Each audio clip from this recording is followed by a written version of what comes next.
Wrong!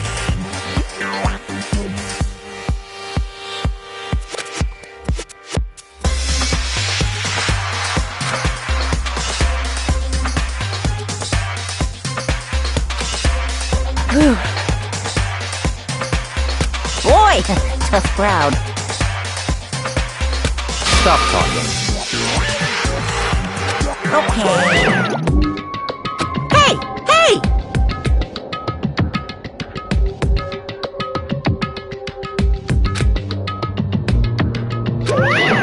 Let's go. Please! What the heck?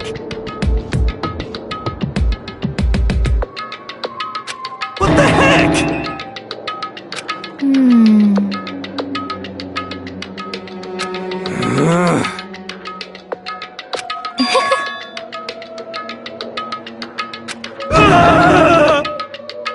Hey. That's right.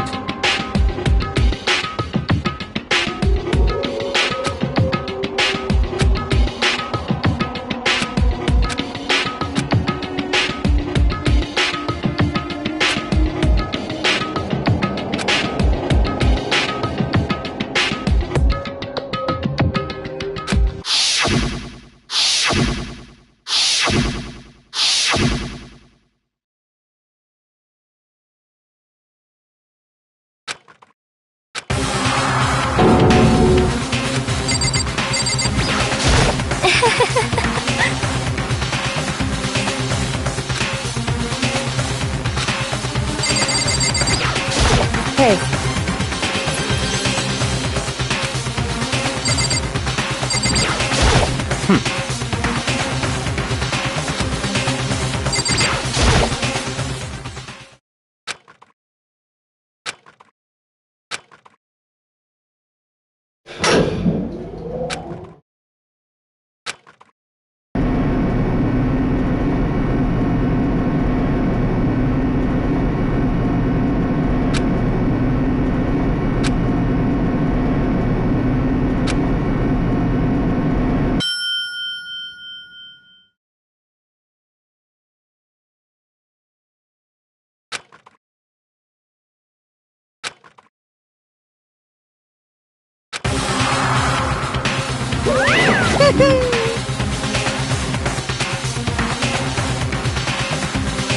Just the worst.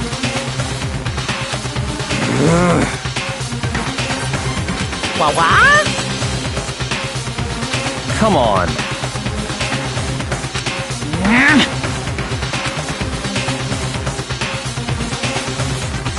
Yoo-hoo!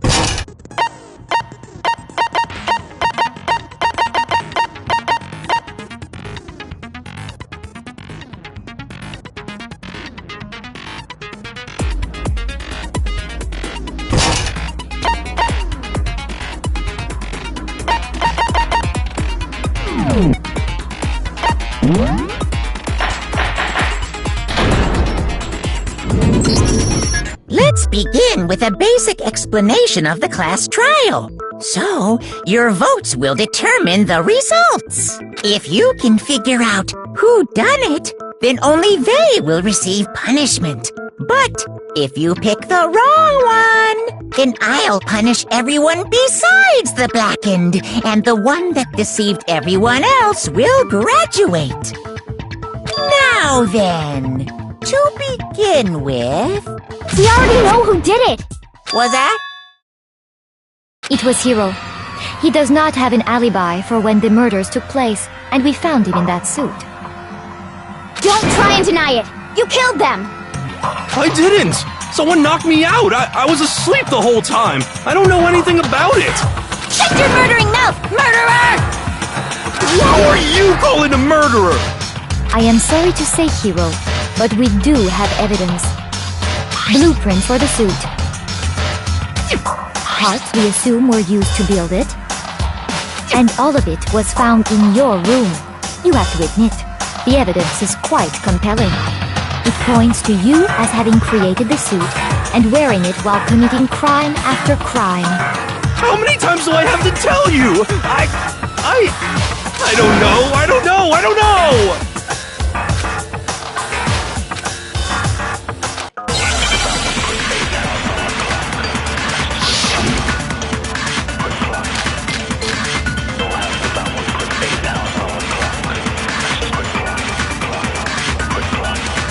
Everything we found in your room. The blueprints, the suit parts, they are all proof enough that you are the culprit. I don't know anything about that stuff! It's not true! It's a conspiracy! Hero, why? Why did you kill them? No! Just hold on a second!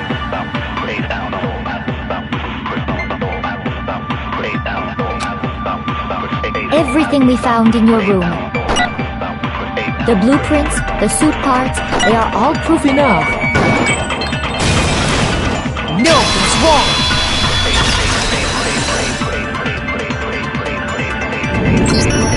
Are we sure Hero really made those blueprints? What do you mean? Well, take a look at this. It's the note that Hero wrote, asking everyone to meet up after Alter Ego disappeared. The handwriting's obviously different, wouldn't you say? When you compare it to the blueprints. There's no way you could think the same person made both of them. Unless that person made it a point to disguise their handwriting. No, the differences are bigger than that, I think. Come on! I'm not smart enough to think of trying to change my handwriting anyway. So Makoto, are you saying you don't think Hiro's the culprit? And he's not the only one. I think Hiro's innocent as well. Then who was in that Robo-Justice suit? Is it like Hiro said? Was there really someone running around in a second suit? The suspicious individual hidden within the suit. Go ahead, Makoto. Tell them who it was. So? Who was in the Robo-Justice suit?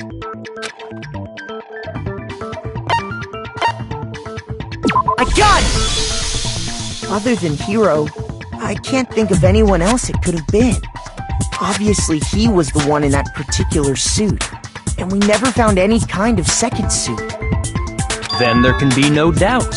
Hiro is the prime suspect. That doesn't make any sense! You just said Hiro didn't do it! It makes perfect sense. Hiro was the suspicious individual in the suit, but he's not the culprit. So what you're saying is... That's right. The culprit in this case has nothing to do with being in the Robo-Justice suit. What? Now that's a bold assumption! And what reason do you have to make such a statement? You do have a reason, yes? Of course. But before we get to that, there's something else we need to clarify first. So let's get that out of the way. Hey, stop trying to boss us around! All things have a proper order. So what is it? What needs to be clarified? We must clarify the method of transportation for Taka's lifeless body. It would seem that his corpse was moved using certain particular items. Makoto, can you tell us what they were?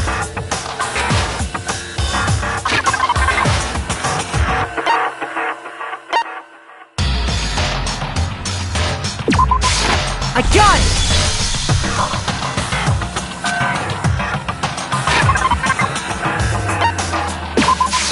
I got it! They were a dolly and a tarp, right? So, let's see if I can explain. Taka's body disappeared from the equipment room, and then we rediscovered it in the repository. And when we found it for the second time, It was wrapped in a blue tarp, right?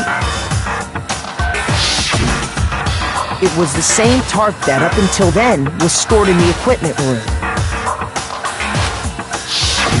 So the killer must have seen it there, and decided to use it when they moved Taka's body. That way, they wouldn't leave any bloodstains while they were moving it. Okay, that explains the tarp. And the dolly? Same thing. I'm sure the dolly was in the equipment room when we first found Taka's body there. But when the body disappeared, so did the dolly. Later, when Taka's body reappeared in the repository, so did the dolly. In other words, you think they used the dolly to move the body, am I right? But are you sure you are not mistaken? Huh?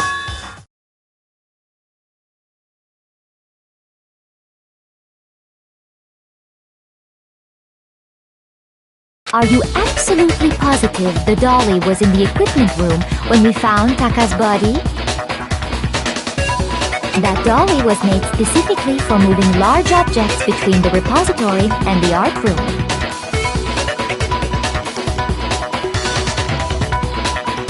It would be very strange indeed to discover a repository all along, and you simply didn't... How do you respond? There is no shame in being wrong, and nobody expects much from you anyway.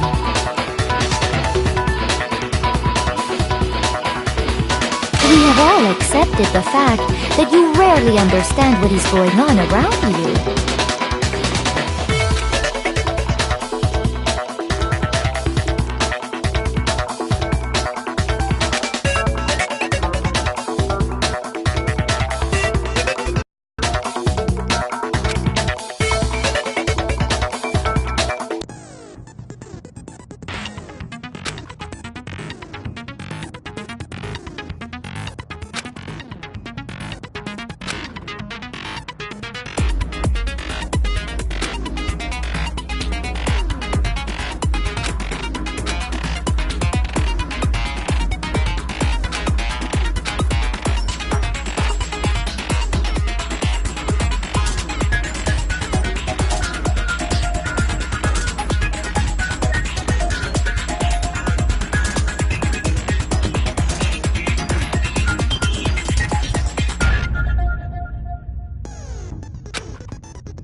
You have it wrong!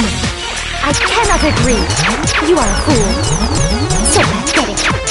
Lies will get you nowhere! Do your worst! You miserable wretch! I cannot agree! You are a fool! Do your worst! You have it wrong! I cannot agree! You are a fool! So pathetic! Lies will get you nowhere! Do your worst! You miserable wretch! I cannot agree! You are a fool! Do your worst! You miserable wretch! You have it wrong! I cannot agree! You are a fool! So pathetic! Lies will get you nowhere! Do your worst! You miserable wretch! I cannot agree! I cannot agree! This should prove it!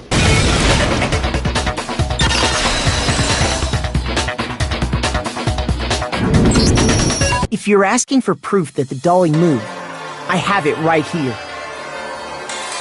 When I found the dolly in the repository, one of the wheels had a blood stain on it.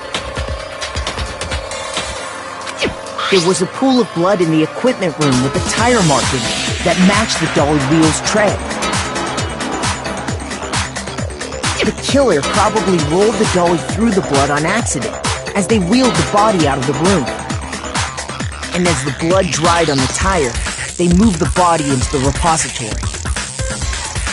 So there's my proof that the dolly was used to move Taka's body.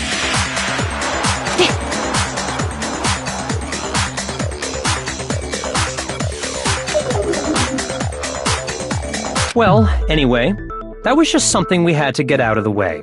Let's get back to the main subject. Yeah, the subject of how Robo Justice didn't do it. Because if it's not a killer robot, then... what kind of robot is it? I'm not sure that really matters. I'd be happy to explain why the occupant of the suit couldn't possibly be the killer. If you look back on how the body was transported, it will become immediately obvious.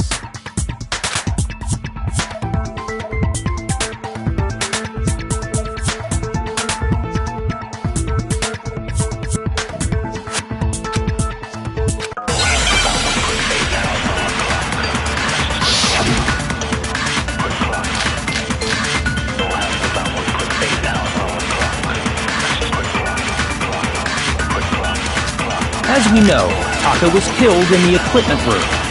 And from there, the body was moved to the repository, correct? Yeah, the culprit wrapped the body in the tarp, then loaded it onto the dolly and wheeled it off, right? Now, keep in mind that the dolly doesn't have a handle. Well, yeah, but even without a handle, all you'd have to do is bend over. No, that's wrong!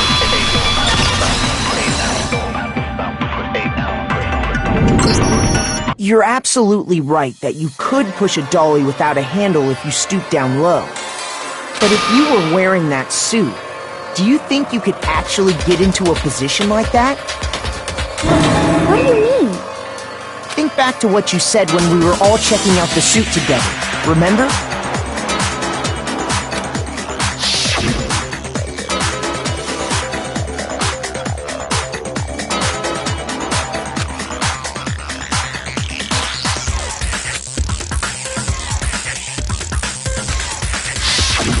When you're in that suit, not only can you not see your feet, but you can't even bend at the waist. Am I right about that? Now that you mention it, yeah. It seems like it'd be awfully hard to push that dolly if you couldn't bend over. Well, what's to stop you from simply pushing the dolly with your feet? When you can't even see your feet? You really think someone could kick the dolly all that way? Yeah, it'd be totally impossible! Not that I can say for sure myself.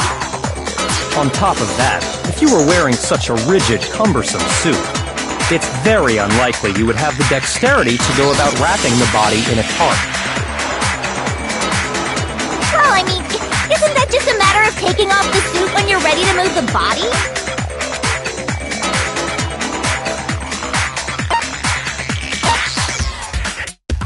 I got it! I don't think taking off the suit was an option. If you remember...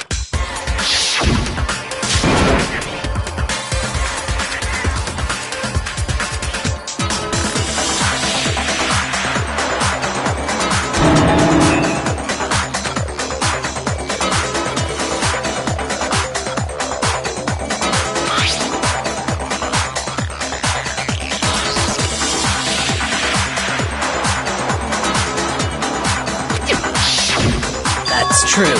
It seems impossible to put the suit on or take it off without help. Then, you really can't take it off by yourself? Hiro wasn't just making it up? Of course I wasn't making it up. If he could have gotten it off by himself, I don't think he would have let us see him wearing it.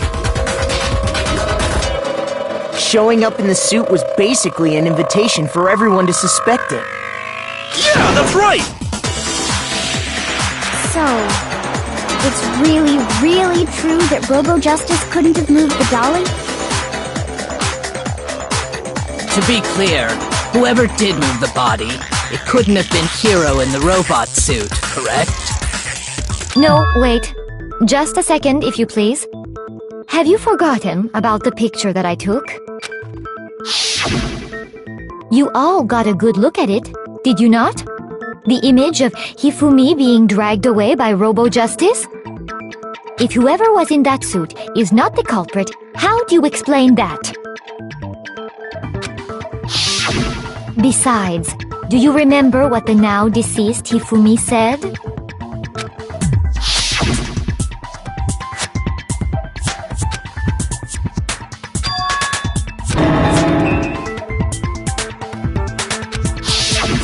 So long as those facts exist, the proper conclusion is...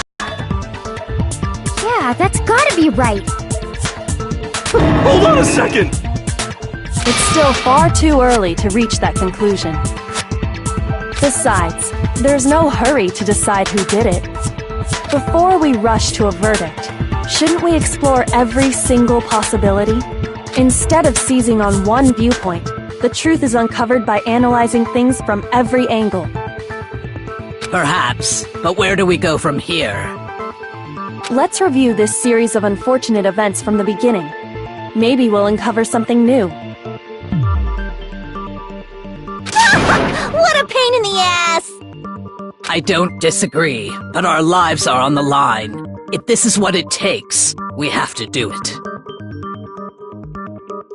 Plus, maybe we'll get to find out where the heck Kyoko was when everything went down. All right then, let's take another look back at what happened. I suppose we could start with this morning. 4 of us gathered together in the dining hall. Makoto, Hina, Kyoko, and myself. We waited there for quite a while, but nobody else showed up, so we went to look for everyone.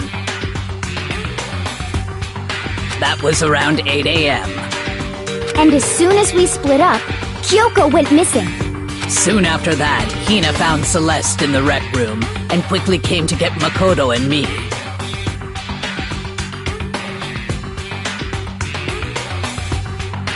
It seems I was unconscious for about an hour after I was attacked by my mystery assailant.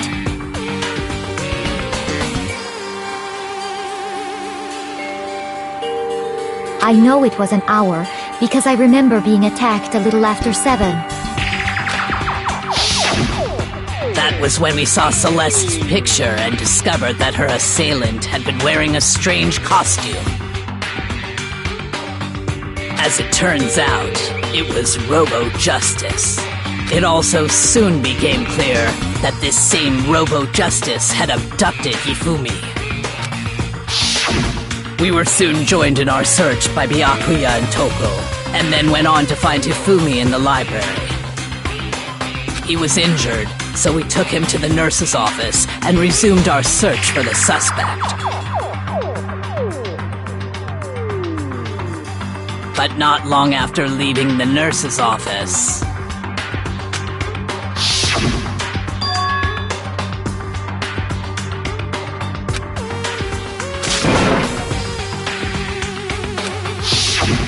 When Celeste told us that, we decided to split up and search the second floor. And soon after that, I saw someone moving around on the 3rd floor, and I yelled out to everyone as soon as I did.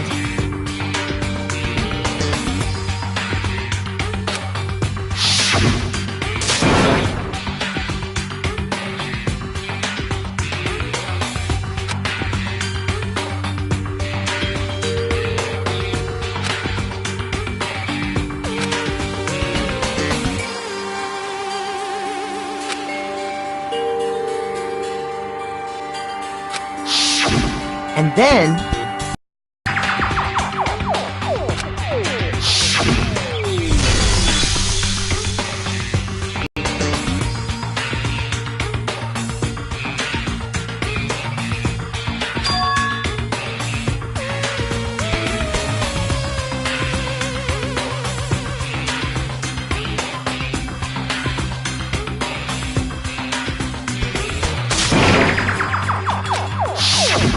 At that point, we decided to divide up into 2 groups.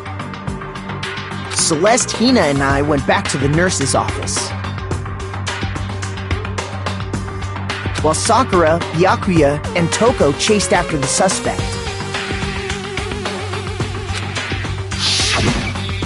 When we got back to the nurse's office, we found Hifumi dead. And that's when we heard the body discovery announcement. I left Celeste and Hina there and headed back to the 3rd floor to let the others know what had happened. Meanwhile, we had just discovered Taka's body in the equipment room.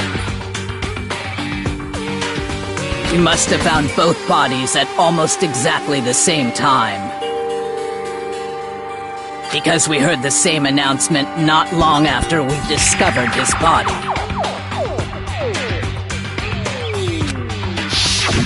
And that's when I told you guys about Hifumi. Then the 3 of us headed for the nurse's office. But right after we left the physics lab, we ran into Celeste, who'd arrived after us, and she told us something very surprising.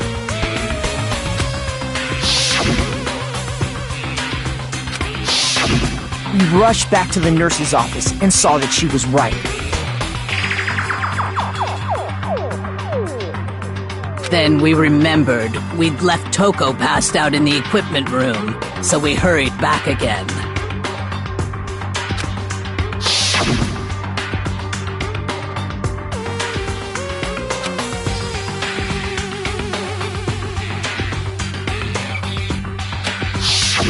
But when we got there, we discovered that now Taka's body had also gone missing. Next thing we knew, we were searching the school for 2 missing dead bodies. And after some time... Celeste informed us that she found the bodies, and we all headed to the repository. Which is where we rediscovered the corpses.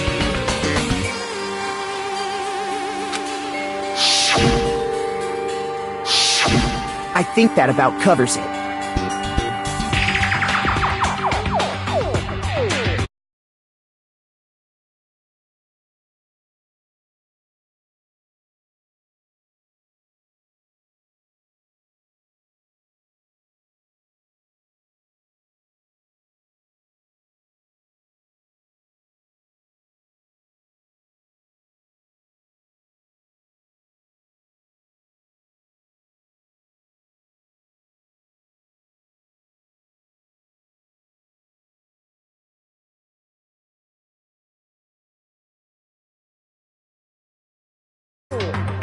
I see. The whole thing sounds exceptionally complicated. It certainly seems to me that these are not a simple series of connected events. Okay, well, if that's true, then what? Rather than a single series of events, I think we have to consider each murder a separate situation. And from there, we can uncover the contradictions surrounding all of them. Now then, let's get started, beginning with what happened to Taka.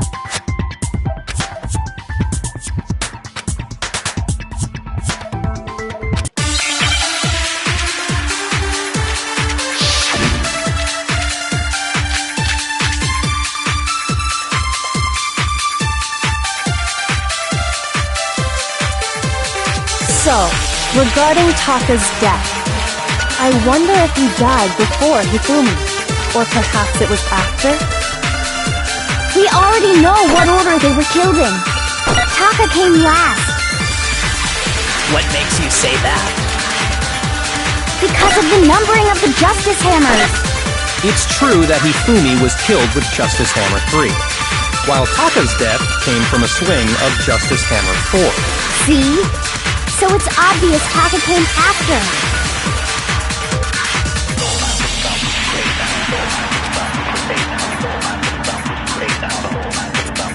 So, regarding Taka's death, I wonder if he died before Hifumi, or perhaps it was after?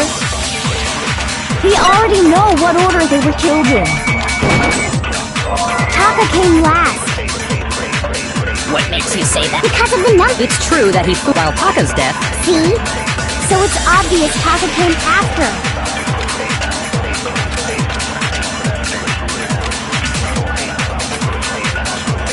So, regarding Taka's death, I wonder if he died before Hifumi, or perhaps it was after? We already know what order they were killed in. Taka came last. What makes you say that? Because of the numbering of the Justice Hammers. It's true that Hifumi was killed with Justice Hammer 3, while Taka's death came from a swing of Justice Hammer 4. See? So it's obvious Taka came after.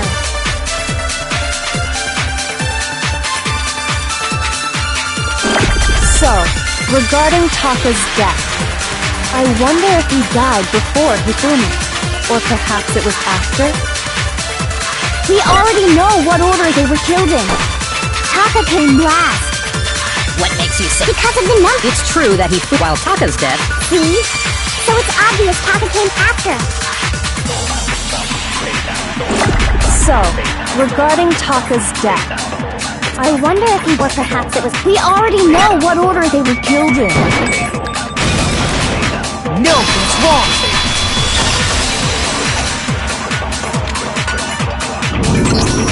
Hold on. There's no reason to assume that the hammers were used in the same order as their numbers.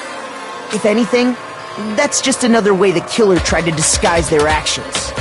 So you're saying the culprit wanted us to think the hammers were used in order, but in reality, Taka was killed before Hifumi? Okay then, let's see the proof.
Understand? I got it! Papa's wristwatch! See? Look! It broke with the hands pointing just past 6 o'clock. It must have gotten broken when he was attacked by the killer, because as of last night,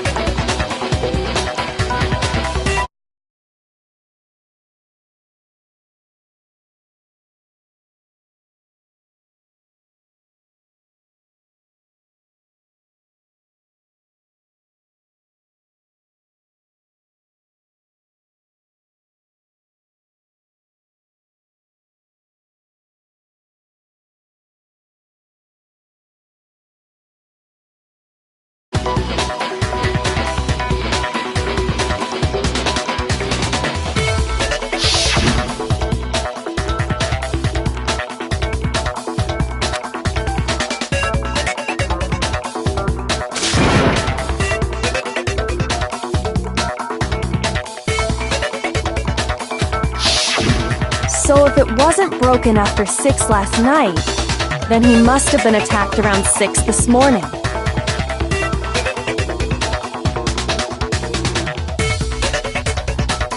And that would be his official time of death. But if that's true, then he was killed well before Hifumi. And before Celeste was attacked this morning, which happened around 7. That's right. Taka was killed before any of the other incidents took place. That simple fact slipped past all of us. We made the wrong assumption about the order of events, all because of those justice hammers. That's exactly why the culprit wrote the numbers on each hammer and had them increase in size. That way, when we saw how they were used in each incident, we'd easily make that wrong assumption. Now, if Taka was killed around 6, then everyone's alibis for his murder go out the window. Because when he was killed, we hadn't met up in the dining hall yet. That may be true in the case of Taka's murder. But all of our alibis still hold true for Hifumi's death. That's right. With him, at least, we're all safe.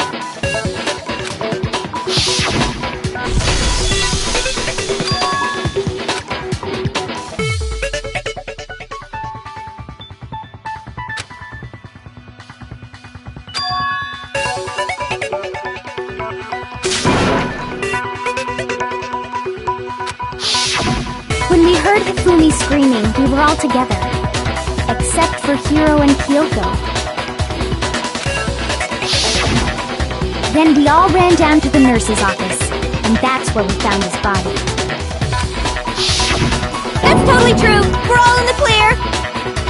Oh, I know! They must have recorded him screaming on a tape or something, then played it later on! If that's true, where's the tape? I don't know. Don't just go making stuff up!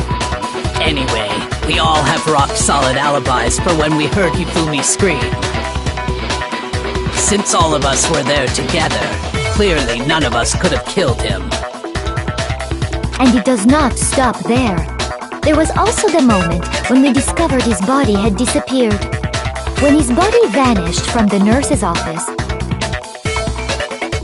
Hina and I were in the bathroom together, while everyone else was in the equipment room, correct?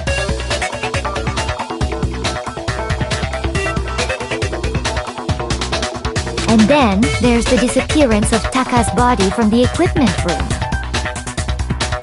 At that time, we were all gathered together in the nurse's office because of Hifumi going missing. Well, don't forget, I was passed out in the equipment room the whole time!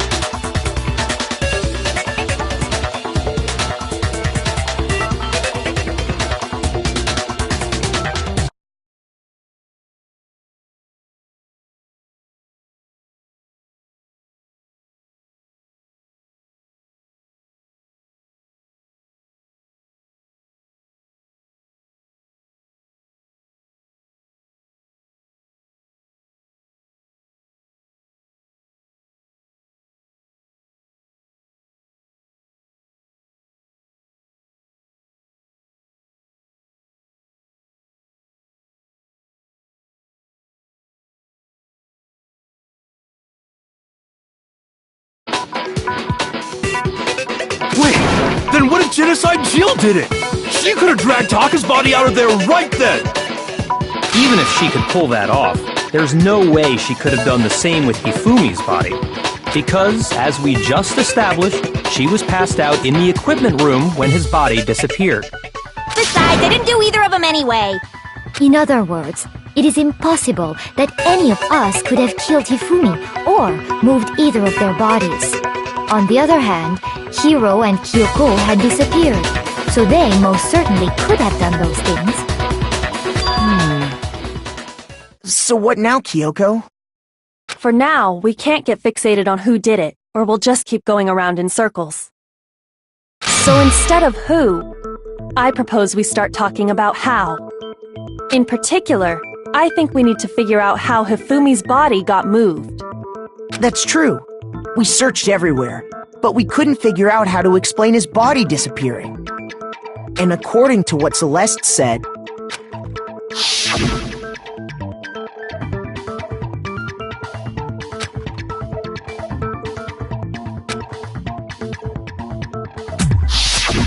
his body apparently disappeared in the 1 minute her and Hina took their eyes off of it.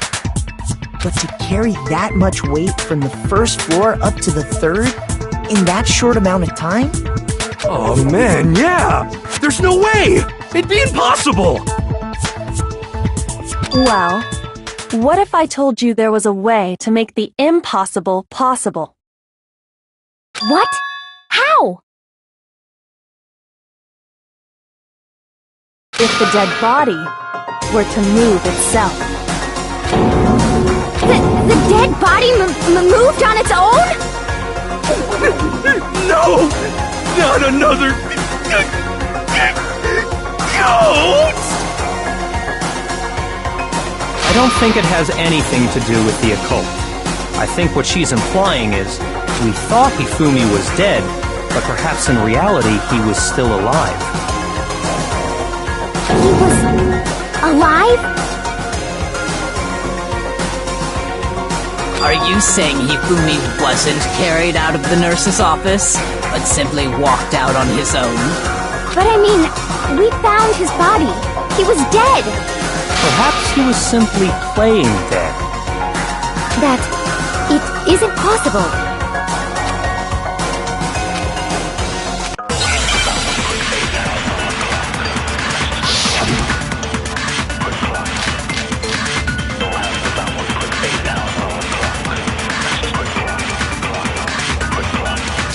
Are you saying that when we first...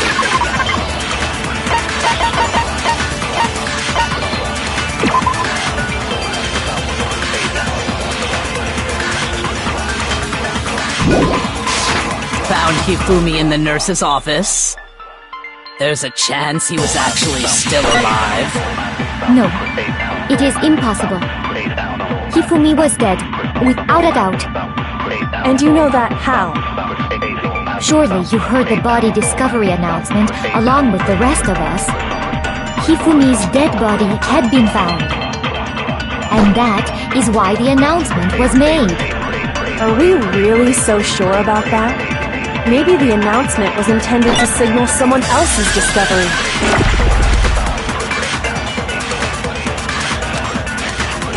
Are you saying that when we first found Hifumi in the nurse's office, there's a chance he was actually still alive? No, it is impossible. Hifumi was dead, without a doubt. And you know that how? Surely you heard the body discovery announcement along with the rest of us. Hifumi's dead body had been found. No, it's wrong!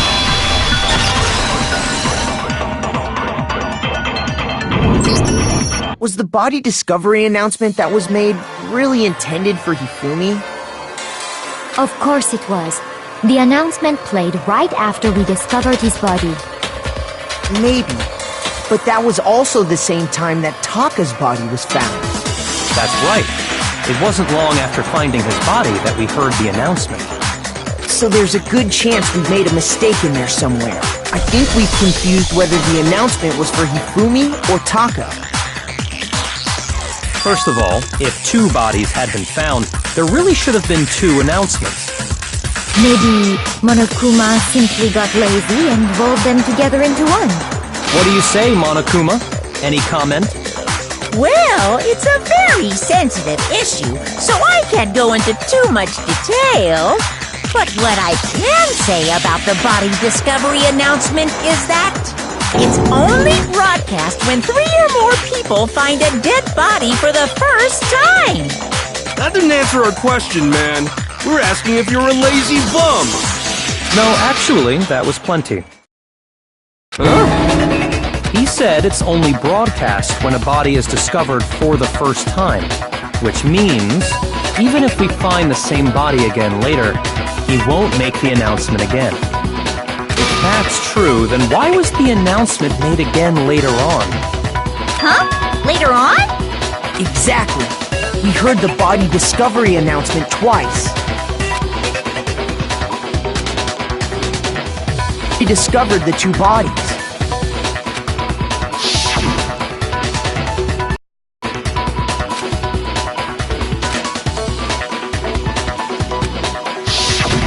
It didn't seem weird at the time, but it contradicts what Monokuma just told us, doesn't it? Exactly. If we were actually rediscovering both bodies, the announcement shouldn't have played. Then in reality, when the two dead bodies were rediscovered, one of them was actually being discovered for the first time. So, when we found Hifumi the first time in the nurse's office, he wasn't actually dead yet. Meaning, he wasn't actually found dead until we came upon him in the repository. And that's just part of it. There's one other thing that leads me to believe he was still alive in the nurse's office. Oh, I know! Because he was super good at playing dead! Bada bing, bada boom! That is the worst logic I have ever heard. But honestly, I do not think there's anything that can prove he was still alive. Okay then, let's take another look at the events surrounding the discovery of his body. Then it should become clear whether he was really alive or not. This whole thing is pointless.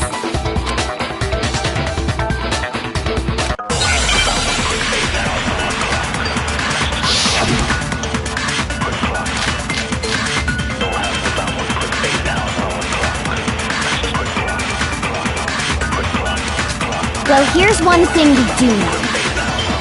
The first time we found Hifumi's body was in the nurse's office. And then, while me and Celeste were in the bathroom, his body disappeared! And the next time we saw his body, it was in the repository. But when you compare his body before being moved and his body after being moved, other than the change in how it was positioned, there was no notable difference.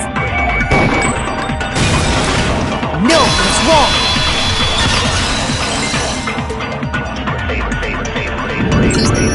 In fact, there was one clear difference between Hifumi in the nurse's office and the repository. His glasses. That fact alone proves that he was only playing dead in the beginning. Perhaps you'd like to fill the rest of us in? When we found Hifumi in the nurse's office, his glasses were covered with blood. But when we found him again later in the repository, they were spotless. And I found the item he used to wipe them clean in the nurse's office trash can.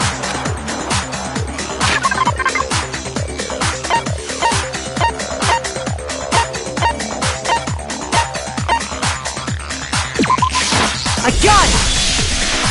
It was a glasses cleaning cloth featuring a certain cartoon mascot. One look at the bloodstain on the cloth should make things clear.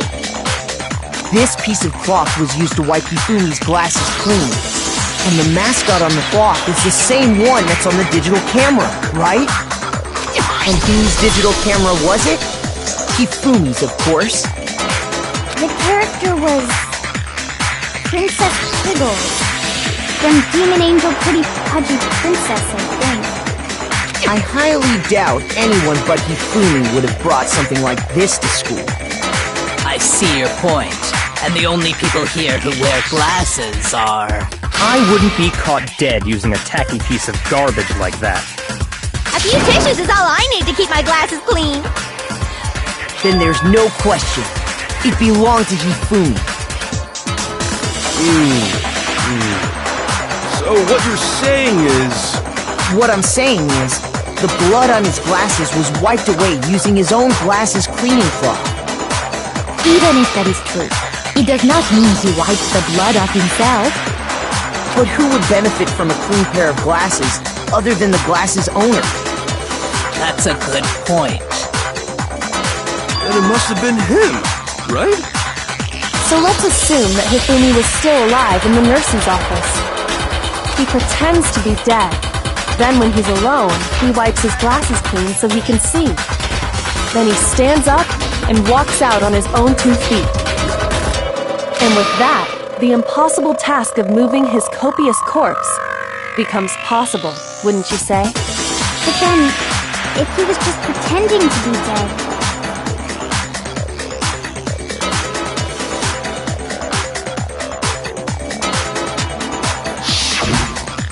What was with all that blood?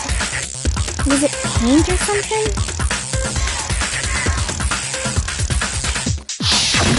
The fridge in the nurse's office contains packs of blood for emergencies. He probably used one of those. He figured if he was gonna play dead, he should go all out, so he just dumped it everywhere! But he got crazy with it and had to wipe his glasses off when he was done! God, what an idiot! And if Hifumi was still alive at that point, the disappearance of Taka's body is easily explained. It should be perfectly obvious who must have moved Taka's corpse. I got it! It could only have been Hifumi. While we were all gathered in the nurse's office, he went to the equipment room and took Taka's body. That also explains how the door to the repository got locked. The door was locked? Well, after the bodies disappeared, we all went looking for them, right? So me and Sakura headed for the repository. But when we got there, the door was locked. And the repository door can only be locked from the inside. Which means, when Hina and Sakura got to the repository, someone was already inside. And it could only have been Hifumi, who just finished stashing Taka's body there. He convinced us all he was dead, and when he saw his chance, he dragged Taka's body to the repository. Wasn't just another victim in this case. He was one of the assailants. But that means he took part in the murders. I just can't believe it. If you're having trouble, would you like me to show you one more piece of evidence? There's more? Oh, absolutely. The single biggest fact pointing to his involvement has yet to be revealed. You know what I'm talking about, right, Makoto? The item he took off of Taka's lifeless body?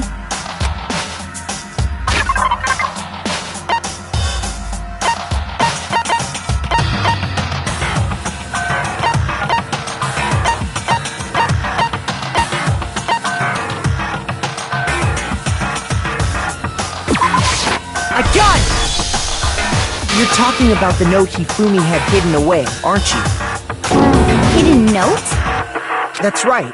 We found it stuffed in his pants. What? In his pants? Yes, his pants. Okay, well, forget about the pants for now. Take a look at what the note says.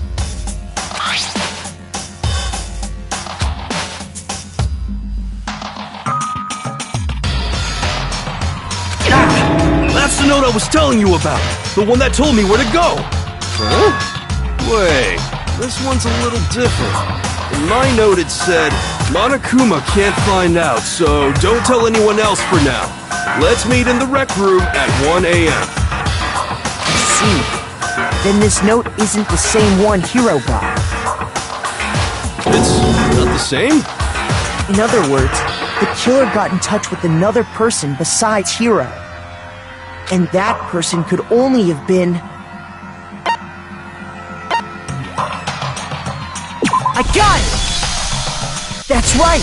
Taka! The killer used this note to draw out Taka and murder him! Hello? Over here! Objection! Objection! I don't really understand what's going on, but Hifumi had that letter, right? So whoever wrote it wasn't drawing out TikTok, they were drawing out Huffy! Just to be clear, TikTok is Taka and Huffy is Hifumi, right? Ugh! Yes! Why must you ruin it every time?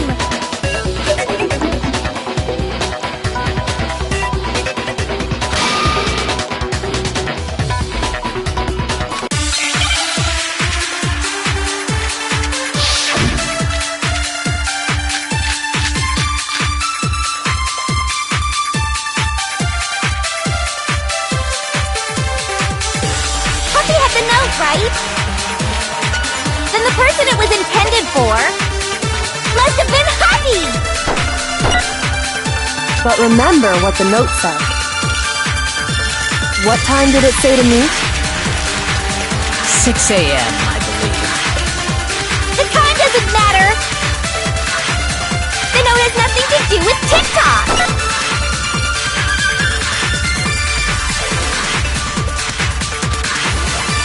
Huffy had the note, right? Then the person it was intended for must have been Huffy! But remember what the note said. What time did it say to meet? 6 a.m., I believe. The time doesn't matter! The note has nothing to do with TikTok!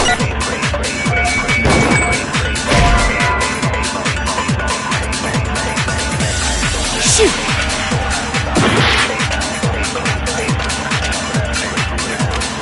Puppy had the note, right?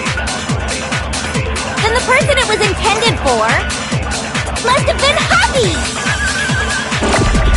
But remember what the note said. What time did it say to meet?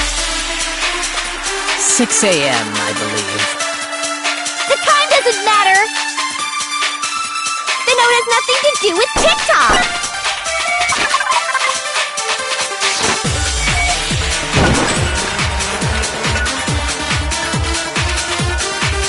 Puppy had the note, right? Then the person it was intended for must have been Hoppy! But remember what the note said. What time did it say to meet? 6 a.m., I believe. The time doesn't matter! The note has nothing to do with TikTok!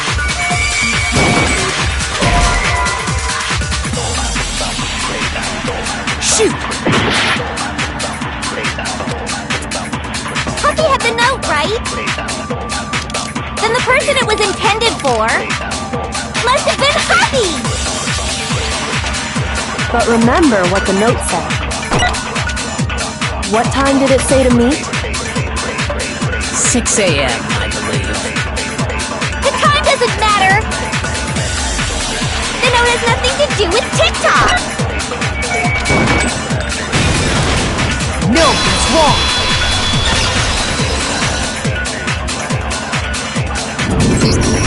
No, there absolutely is a connection. What the hell are you talking about? The note said to meet at 6 a.m., which is the same time Taka was murdered. We've already proven that using his wristwatch. But there's more. Look where the note says to meet. The equipment room, right? Which is where Taka was killed. I see. So, Taka was murdered at both the time and place written in the note. I think that should be plenty to show that this note was definitely meant for Taka. Well, when you put it like that... No further objections! Then someone used that note to trick Taka. Just the same as me. The culprit really is a cold-blooded monster. Telling people they found a way out.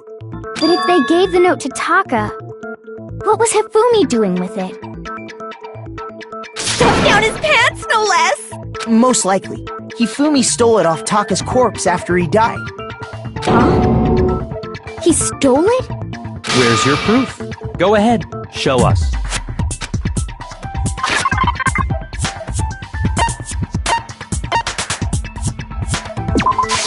I got it! When I searched Taka's body, I saw that his lifeless hand was gripping a small scrap of paper.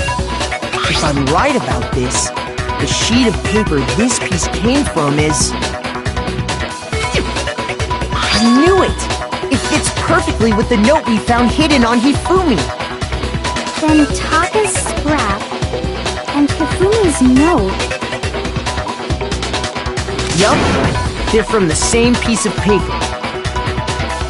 Hifumi had the note meant for Taka, while Taka's corpse still grasped a small piece of that note. There's only one way to explain it. Taka died clutching the note. Hifumi tried to free the note from its death grip, leaving behind only one small scrap. Did I get all that right? That means Hifumi knew the note was important. Exactly. Which proves that he was an accomplice in the murder. Whoa. Yeah. After seeing all this, Hifumi was super involved in this whole thing for sure. In fact, he was behind the whole thing. In fact, he's still alive! Sorry, no. When we found him in the repository, Hifumi was truly and completely dead. The second body discovery announcement proves that. So then, who killed Hifumi? Whoever did is the mastermind, the true killer. He was killed in the repository, so he must have been killed not long after transporting Taka's body. So, he must have been killed after Taka's body vanished, but before we found both bodies in the repository. Who are you calling a walrus? Anyway, when they were killed bothers me too. But there's something that's been bothering me even more. And what might that be? The weapon they used to kill Hifumi. The weapon? Yeah, because I mean, according to the Monokuma file, the way Taka and Hifumi were killed was almost the same, with them having similar fractures and all. But Justice Hammer 3 and 4 were still laying around in the nurse's office and equipment room, right? So if Hifumi was killed in the repository, the culprit would have had to grab one of the hammers. Seriously risky for him? I'm surprised. It seems there's some semblance of a brain knocking around that skull of yours after all. Hell yeah, it's packed in there good and tight. He's right, though. I don't understand it either. The Monokuma file makes it clear that they were killed using similar instruments. But if the hammers were already laying around those other rooms... So the question is, how could the culprit have gotten their hands on either of the hammers? Personally, I haven't a clue.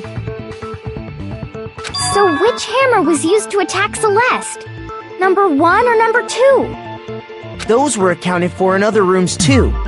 And I don't think either one is big enough to kill someone. Then... Is it not possible they used a different weapon? I don't think it is possible. They were both killed with the same kind of thing, right? So then, what was used to kill Hifumi?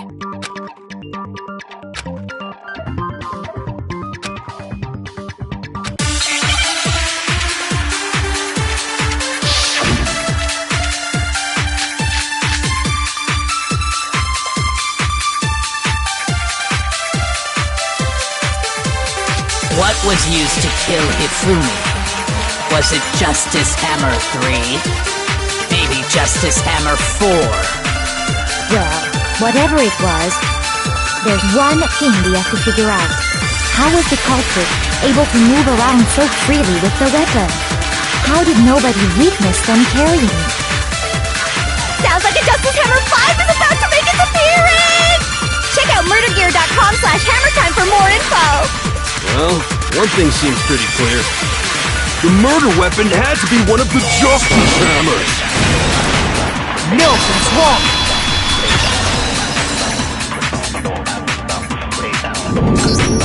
The murder weapon wasn't a Justice Hammer at all. No, it was something completely different.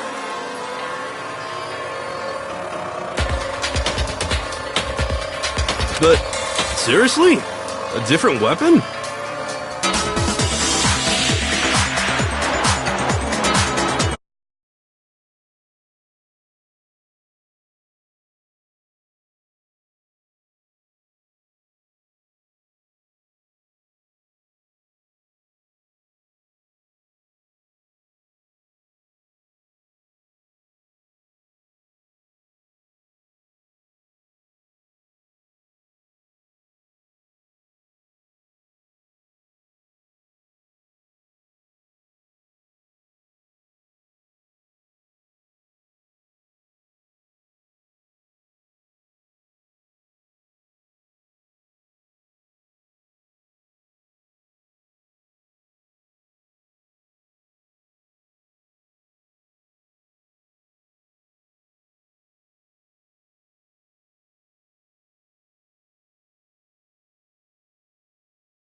specifically a hammer from the repository.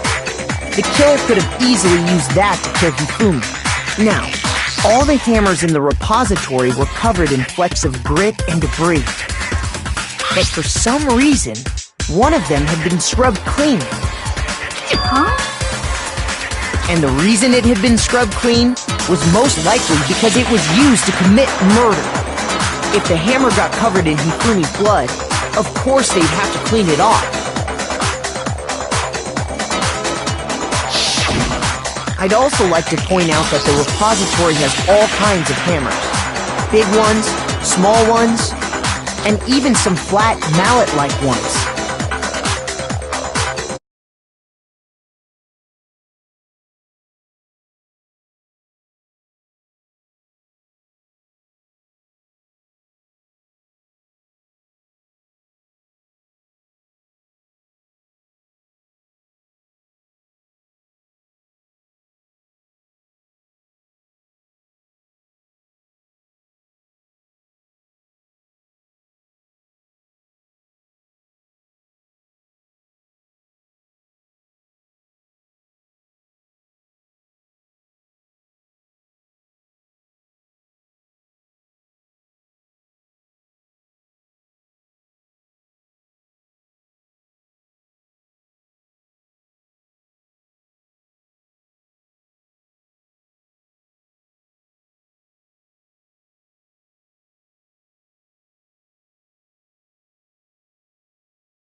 I think whoever made the Justice Hammers used those as a basis for their design. If that's true, that would explain the Monokuma file's note about the wounds being similar. So Hifumi moved Taka's body to the repository, where someone then used a hammer to kill him. Whoever did that is the true killer. The one Hifumi was working with. And the one who betrayed him. Hold on a moment. I still think it's strange to assume someone was working together with him. The way the graduation rule works, there is no benefit to helping someone else carry out a murder. So the idea that anyone would work together like that is simply ludicrous. We talked about this, did we not?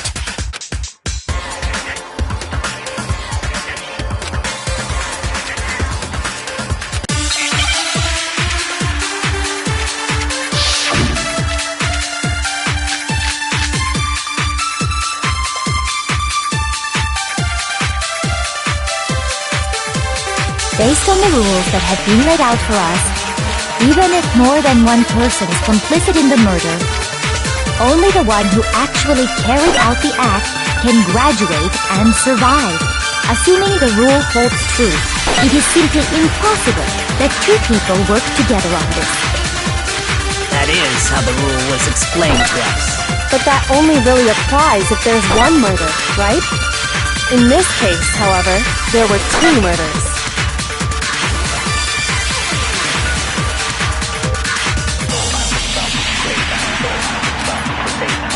Based on the rules that have been laid out for us, even if more than one person is complicit in the murder, only the one who actually carried out the act can graduate and survive.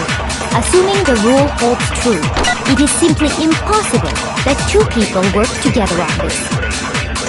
That is how the rule was explained to us. But that only really applies if there's one murder, right? In this case, however, there were two murders.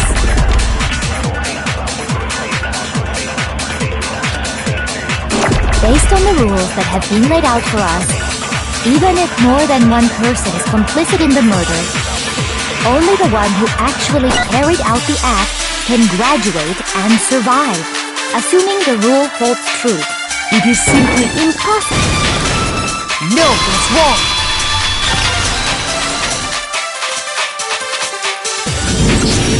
Since there were two murders, it's at least plausible that more than one person was involved. What do you mean? If there'd only been one murder, then yes, the idea of an accomplice isn't really worth considering. Naturally, if only one person be saved per murder, an accomplice has no risk versus reward benefit. Risk versus reward? benefit? The payoff for working together. The reward that balances out the risk of taking part in the scheme.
There's no point in being someone's accomplice if there's no benefit to you. However, if there were some potential mutual reward for the risk, then cooperation becomes possible. You're saying that two people could act as each other's accomplices to commit two separate murders. I think that's what the true killer told Hifumi. They would each have an accomplice for their crime. And based on the case's events, Hifumi would have been the first one to act, murdering Taka. They made him carry out the first murder so he couldn't back out of helping them later on.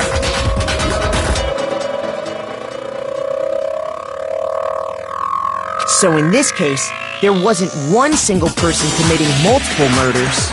Instead, each person killed someone, creating two separate incidents. And it only looked like one person because that's how the true killer designed it to look. A single suspicious individual, a similar weapon used in each crime, disappearing bodies. By creating one seamless set of circumstances, they made it look like one person was behind it all. The mastermind picked their target and managed to convince him to go along with their plan. And then, to avoid the no accomplices rule, they simply killed their accomplice. Which, if true, means that betraying Hifumi was part of the plan from the very beginning. That's just awful! How could anyone be so cruel? You think so? I can't help but admire its cunning. Still, their choice of accomplice seems odd.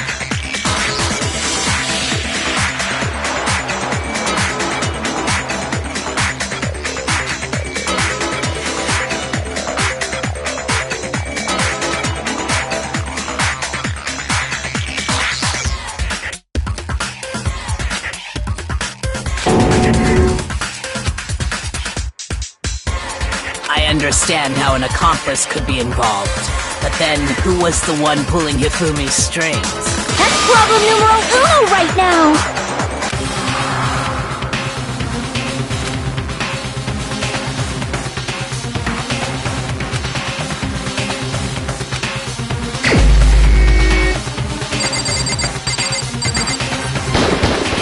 Here's my answer! It was Celeste. So I'm the suspicious individual now, am I? I really do hate this kind of joke. A joke? I wonder. So what you are saying, then, is that I specifically chose to work together with Hifumi. The idea that I would choose to spend any amount of time interacting with him, that I would go within 10 feet of that shit from brains, that lazy, worthless goddamn idiot! Pardonnez-moi. Just to be clear, there is evidence to support it. Is that so? It is. Throughout the investigation, there was certain behavior that was common only to the two of you. Considering what we've learned so far, it only further proves that the two of you were working together.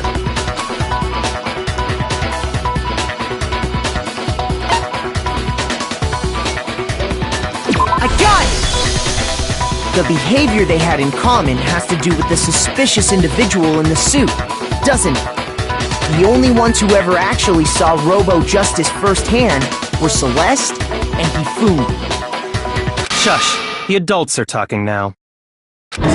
Sorry. As he said, only Celeste and Hifumi ever laid eyes on the costumed individual. If we accept that Hifumi was one of the culprits, we can't help but suspect what Celeste has said as well.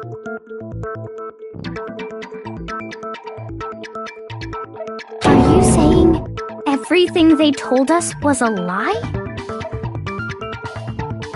After taking Hifumi to the nurse's office, we all began our search for this individual, correct? And not too long after that, do you remember what Celeste said?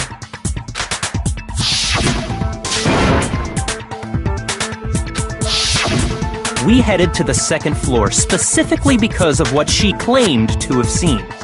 Next, to draw us all to the physics lab up on the third floor, She let out a blood-curdling scream. and when we'd all come to see what was wrong, what was it she said?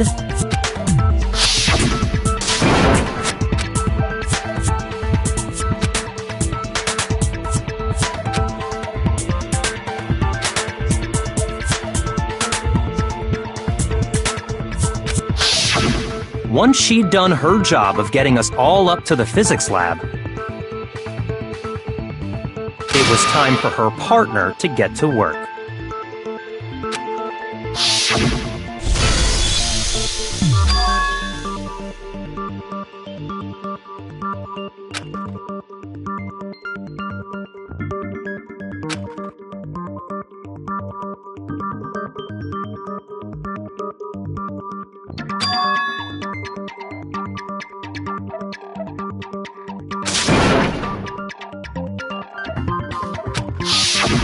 It was to get us to divide into two groups, so that we would discover both bodies at the same time?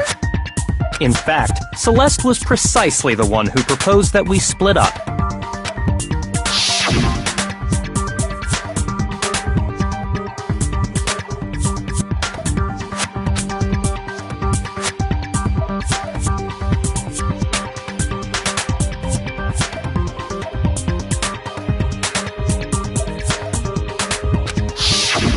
Well, if Celeste and Hifumi were working together, all those chance events suddenly become connected.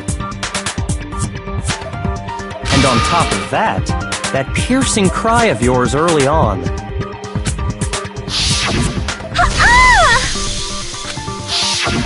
That was to signal Hifumi, wasn't it? It was your way of telling him, we're on the third floor, everything's going according to plan. Why else would you let out a scream that could have carried across the sea? I just realized another strange thing. When we found Hifumi in the nurse's office, who we now know was only pretending to be dead,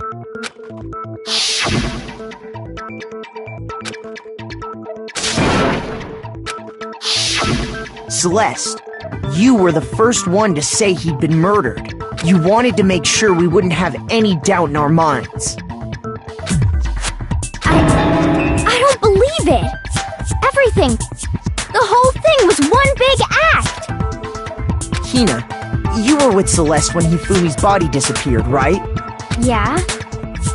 I was feeling kinda sick, so Celeste took me to the bathroom. Wait! Then that was... She wasn't worried about you. She just saw a chance to help Hifumi sneak out of the nurse's office. Each piece isn't much by itself, but start putting them together and the picture gets very ugly indeed. Wouldn't you agree, Celeste? I have no idea what you mean. Don't bother trying to deny it. You made one fatal mistake. Oh, did I? I didn't even catch it myself when you first said it, but looking back, I can say that one little slip-up was your undoing. What are you talking about? I'm talking about what you said after Hifumi's body disappeared and we returned to the nurse's office.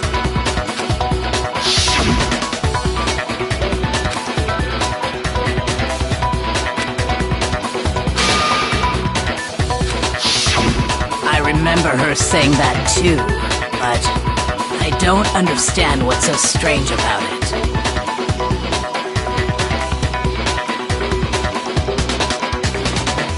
Then pay attention. Sakura, Toko, and I were first to discover Taka's body in the equipment room. Then Makoto showed up and told us Hifumi had been killed, so Sakura and I left with Makoto. Once we were in the hall, we ran into Celeste, and the four of us headed to the nurse's office. Now, the entire time we were together, none of us said anything about Taka being dead. Think about it. Celeste's comment doesn't make sense. It was completely out of place.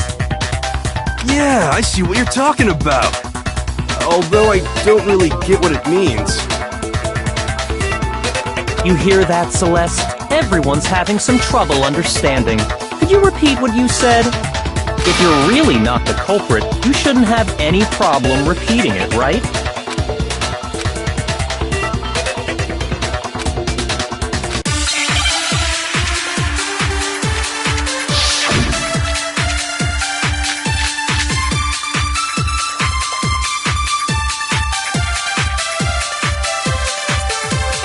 All I said was, they must really be enjoying this.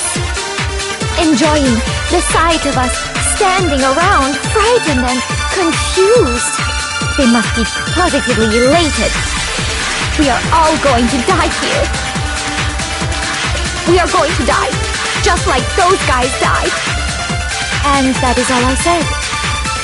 And that's all it takes to finish this. It's obvious, isn't it, what was so strange about Celeste's comment?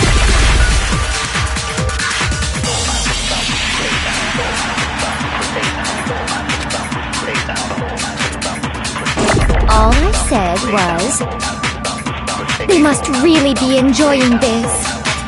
Enjoying the sight of us standing around, frightened and confused. They must be positively elated. We are all going to die here. We are going to die, just like those guys died. Nothing's wrong.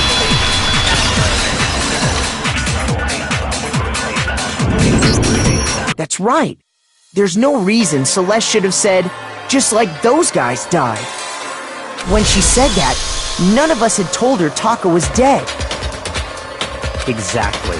And we didn't run into her until after we were all out in the hall. So there was never any chance for her to have seen his body in the equipment room for herself.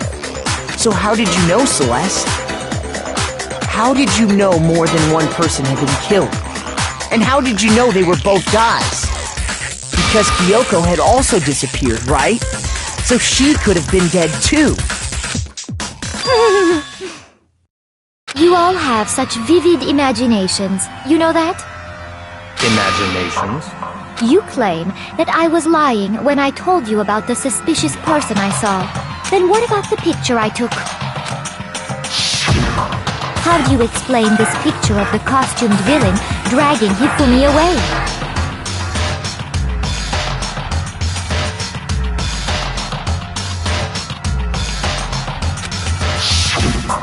It has to be some kind of setup, right? So let's put the suit on, and then she used the camera's timer to set up the picture.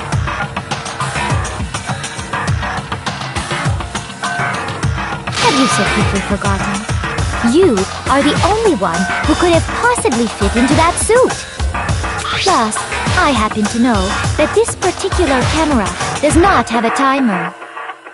In other words, it is an unassailable fact that this is a picture of Hifumi being dragged away. If everything I told you was a lie, how can this picture exist? Simple. Are we sure that's really a picture of the suspect dragging Hifumi away? What could you possibly mean by that? Surely there are other explanations than the one you've offered up. No, there is no other explanation.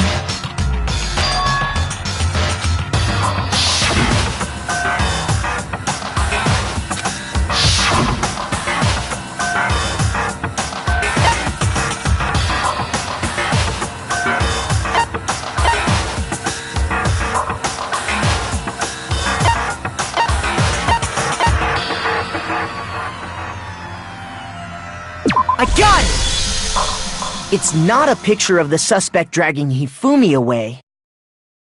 I would say it's a picture of Hifumi dragging the suspect away.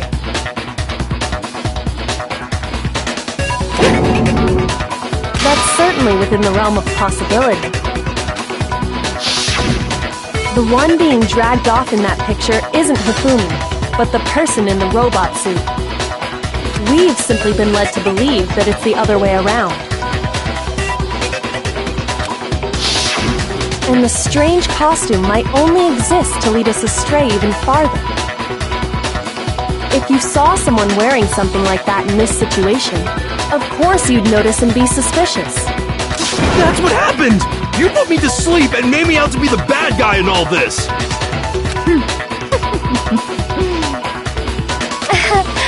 Such a thing is utterly impossible. Hifumi was dragging him away? Ridiculous. Is it? I don't think it's ridiculous at all. Then shut your mouth and allow me to educate you.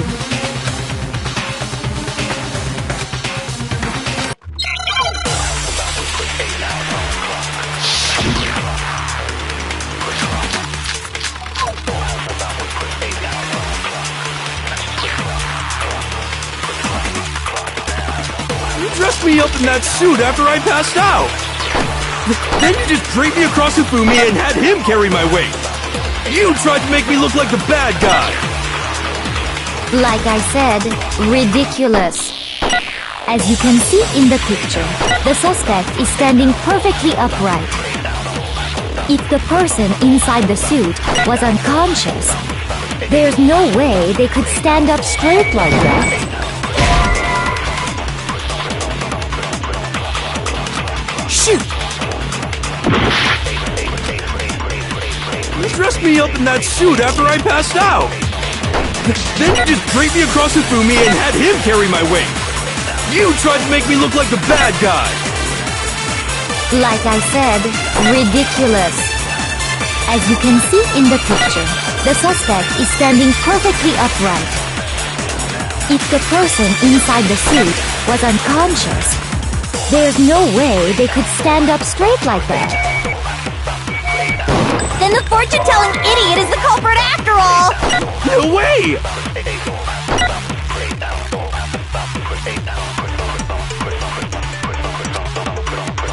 You dressed me up in that suit after I passed out. Then you just draped me across Hifumi and had him carry my weight. You tried to make me look like the bad guy. Like I said, ridiculous. As you can see in the picture, the suspect is standing perfectly upright. If the person inside the suit was unconscious, there's no way they could stand up straight like that. No, that's wrong!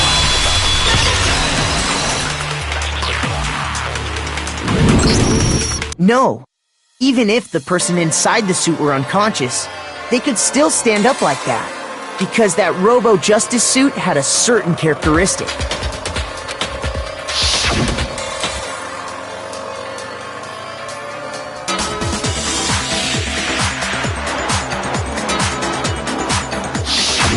That's right! They totally made a mistake when they made it, so it couldn't bend at the waist. I'm not so sure that was a mistake. I think the suit was designed from the beginning to be used the way it was.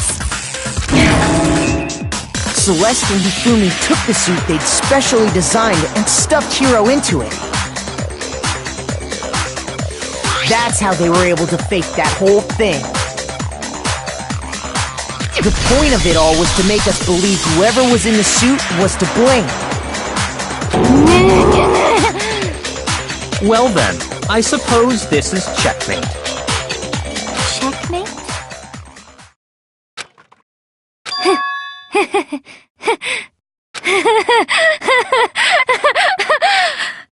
Don't make me laugh, you idiot!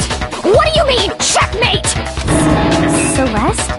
Clearly, you want to cram me into your little guilty box. Well, there's one little problem. Have you already forgotten what Hifumi told us as he lay dying?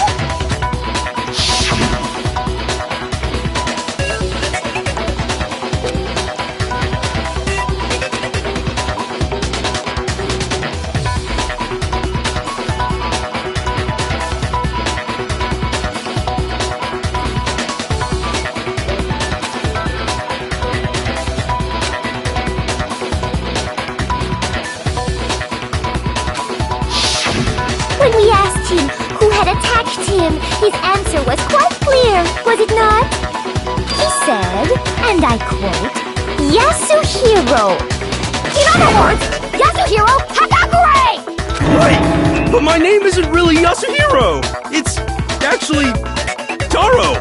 Your confusing statements don't make any sense. You're only making things more complicated. He did say Yasuhiro, but are we sure he was really pointing the finger at Hiro? What the hell are you talking about? I'll burn you alive! Kyoko, what do you mean by that? Think back to how Hifumi used to talk to us.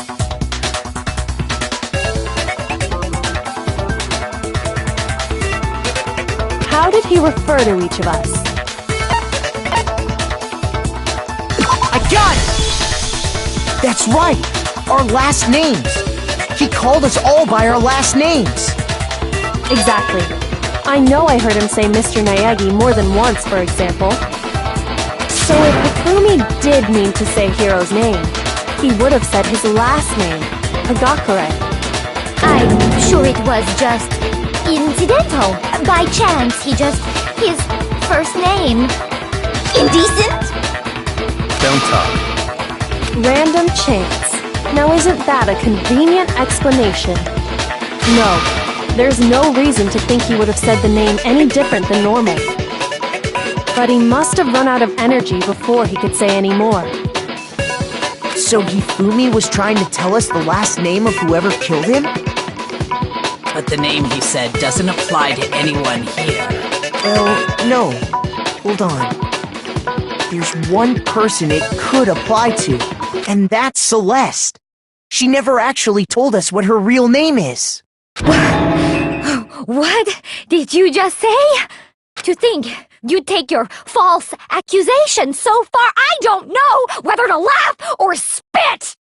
Come on! Enough with your idiotic blather! Yasuhiro is a loser's name! Do I look like a loser to you? Well, do I? What? I think I've earned the right to be a little on edge. Okay, then fill us in. What's your real name? Make sure your ear holes are wide open and listen up! My real name is Celestia Ludenberg. Could you please stop making me repeat myself over and over again?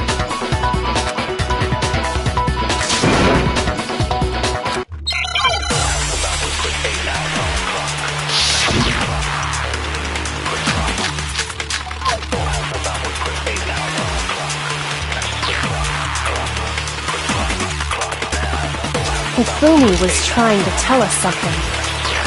He wanted us to know the killer's last name, Yasuhiro. If there's one person here who might have that last name, It would have to be you, Celeste. You haven't told anyone what your real name is. how many times do I have to tell you? My name is Celestia Ludenberg! God damn it!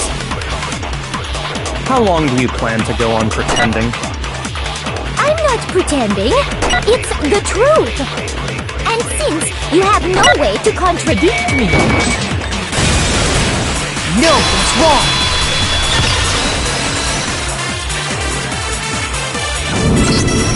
That's it! The handbook! What? Anytime you turn your handbook on, it shows the owner's name when it boots up, right? Monokuma told us all about it before.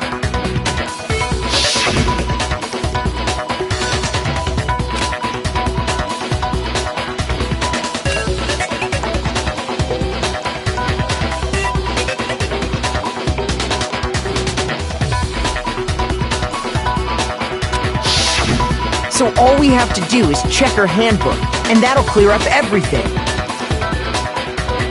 That's how we can find out Celeste's real name. That's an invasion of privacy. I refuse to cooperate. Celeste, can you please just tell us what really happened? Please, just tell us. Even when I'm put in check, it's just my nature not to give up. Because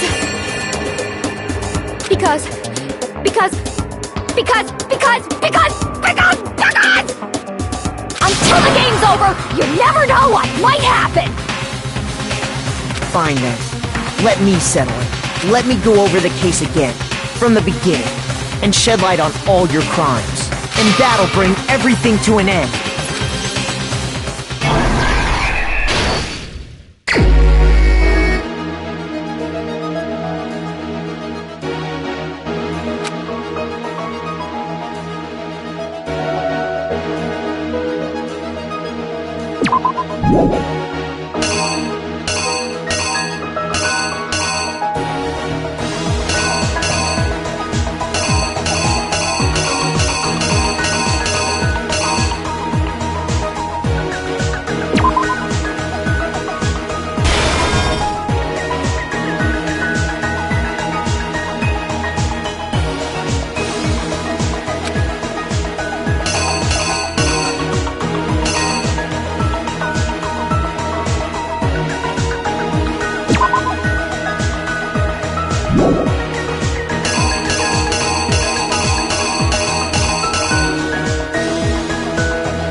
Here's exactly what happened.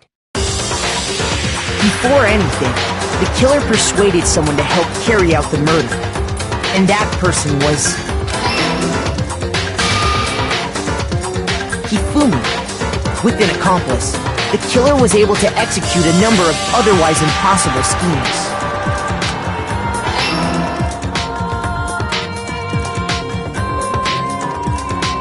First, they convinced someone to meet them in the rec room last night at 1 in the morning.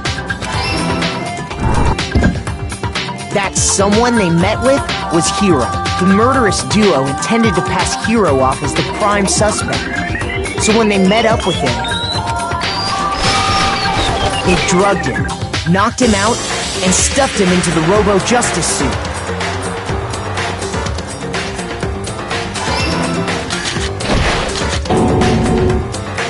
Next, Hifumi positioned himself to make it look like Robo-Justice was attacking him, while the killer used a digital camera to take pictures of the assault. They did all this just to create evidence that would put the suspicion on Hiro. When they were done with him, they shoved him, still unconscious, into the pool room locker. And then finally, at 6 a.m., they moved into the murder phase of their plan. They called Taka to the equipment room.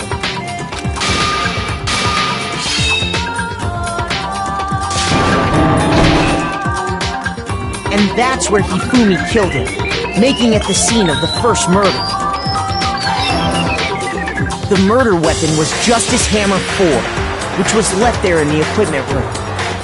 The reason Hammer number 4 was used was to create confusion about the order of the crimes.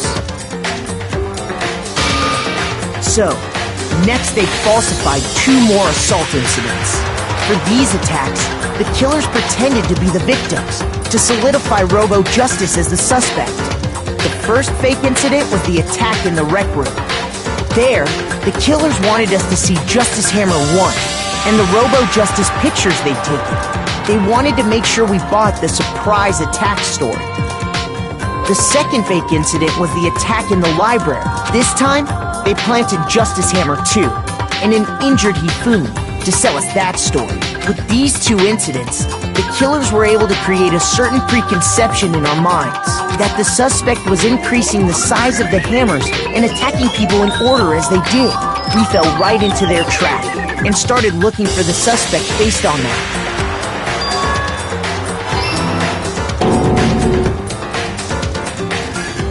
While we did that, we left Hifumi alone in the nurse's office. This was exactly what Hifumi was hoping for. He took a blood packet from the refrigerator and Justice Hammer 3 and turned the room into a crime scene in which he himself had apparently been brutally murdered.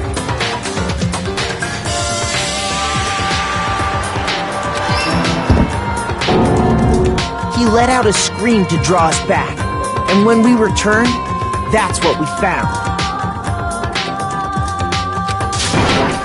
Meanwhile, the other group that had been out searching found Taka's body at the same time.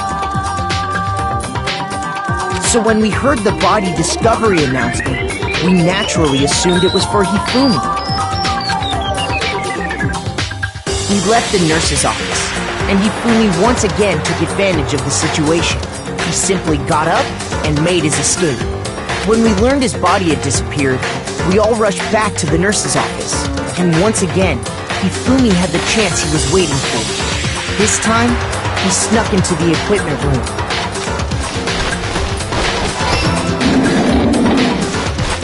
He wrapped Taka's body in a tarp and used the dolly to move it all the way down to the repository. That explains how each of the bodies disappeared. But even Hifumi didn't know what the true killer had in mind for their final act. Their plan all along was to kill Hifumi and get rid of the one person who could betray them. And they did it using an ordinary, everyday hammer from the repository. That should cover everything that happened in this case. And the villain behind it all is...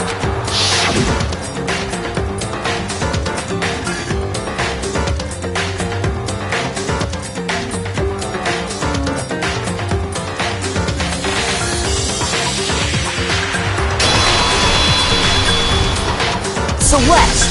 Sorry, you lose.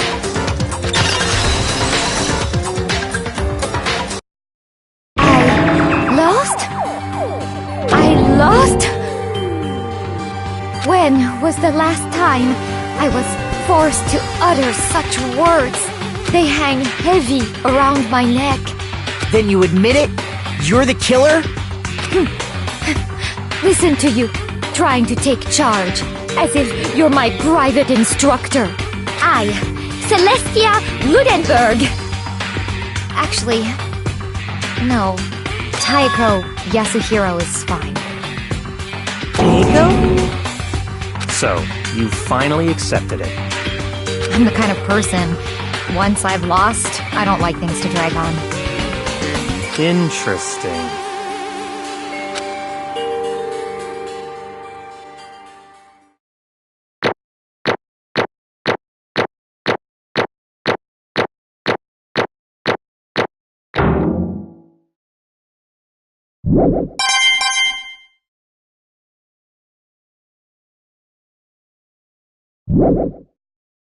Okay, Monokuma. I'm ready to begin. Or, no. I suppose this is the end, isn't it? It is indeed the moment we've all been waiting for. Time to vote, okay? Okay. If you would, please locate your lever and cast your vote. And when the votes are tallied, who will become the blackened? Will you make the right choice or the dreadfully wrong one? What's it gonna be? What's it gonna be?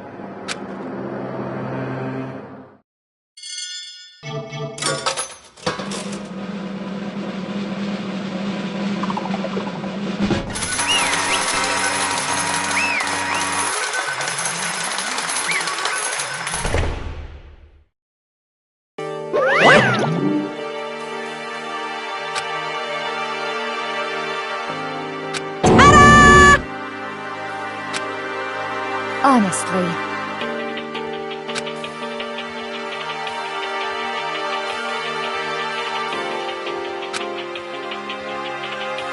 I knew it.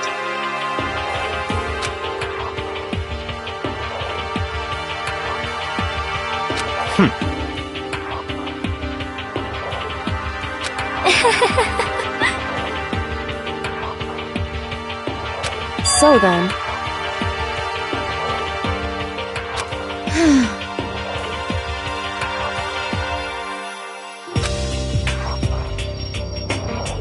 Indeed.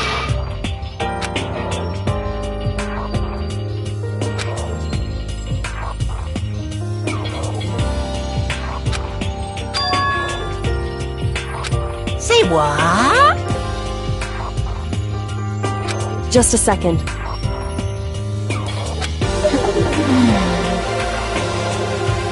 In other words... Indeed. I see.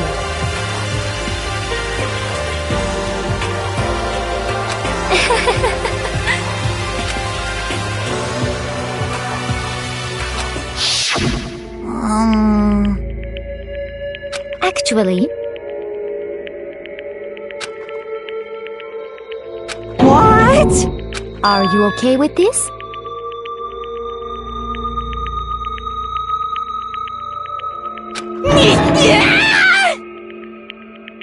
So then...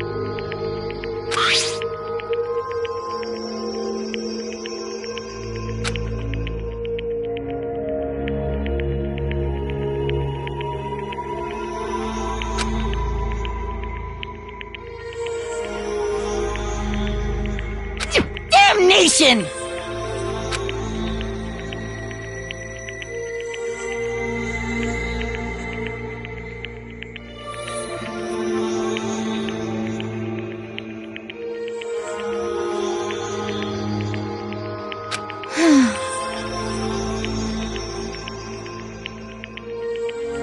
Say what?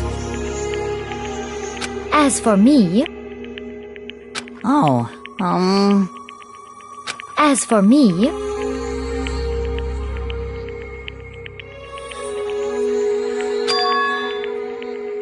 What?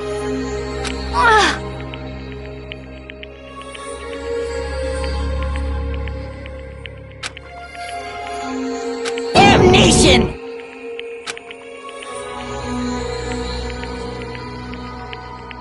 Say what?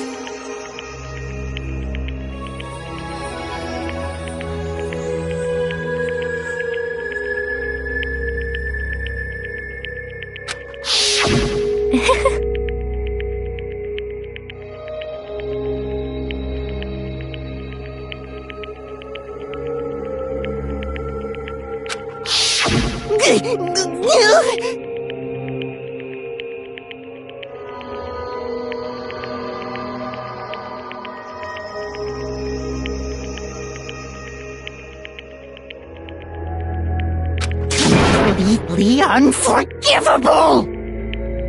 Most unfortunate. Actually,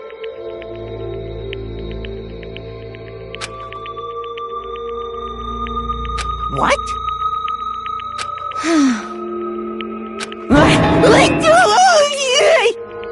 indeed.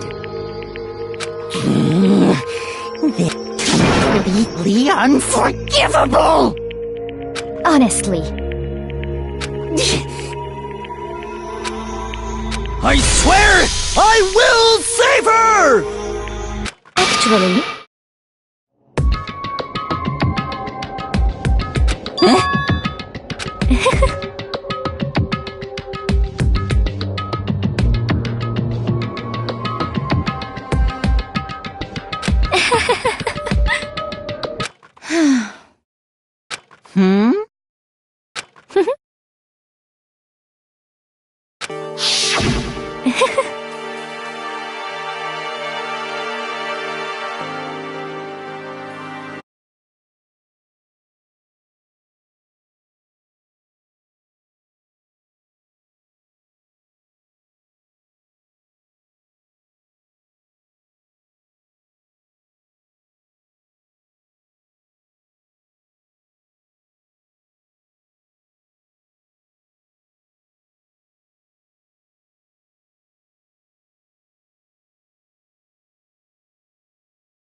I see.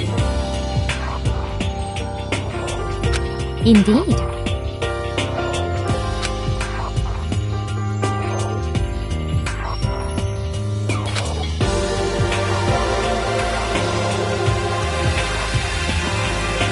But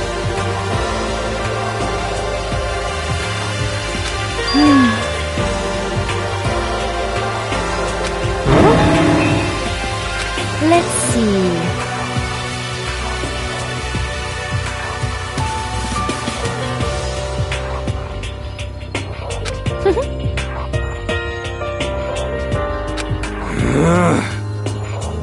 Well,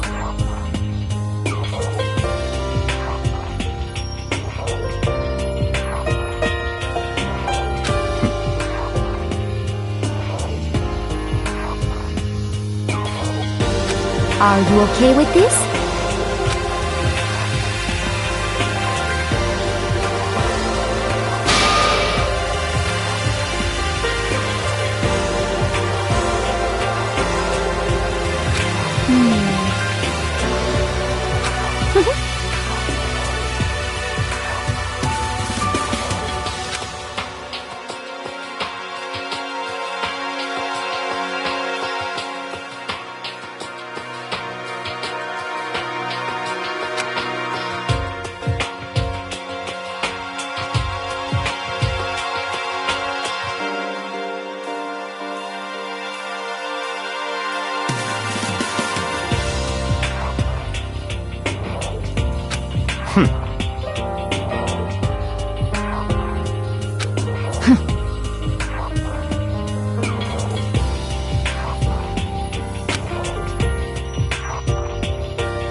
So in the end...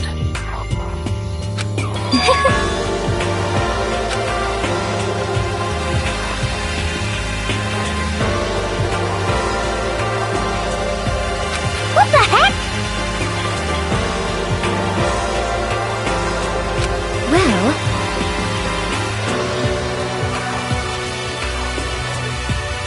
Don't be mean! I wonder about that. Why? What the heck?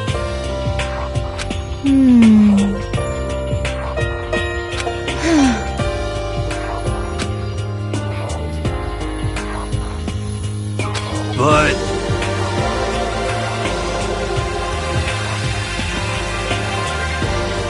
You little bitch! Hey!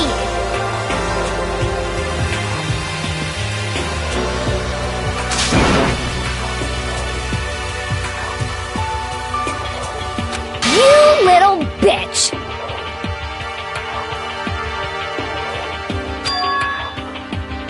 This is fine.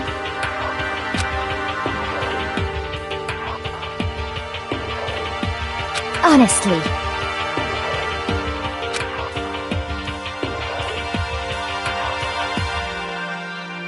As for me,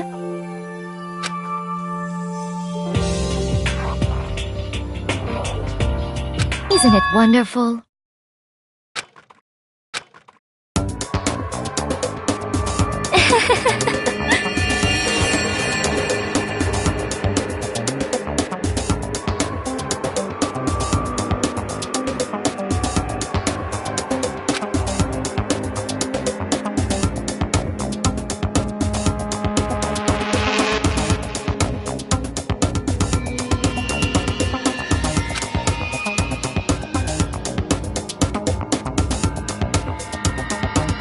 This is fine.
There is nothing to be done.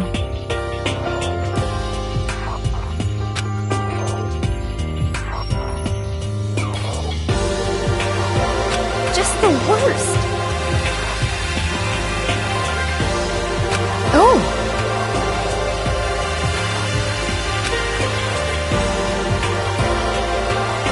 Do you understand?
this!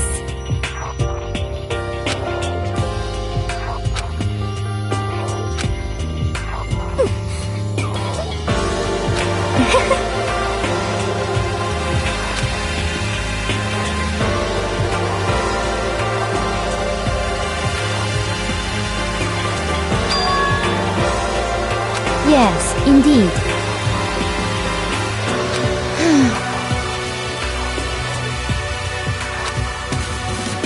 Isn't it wonderful?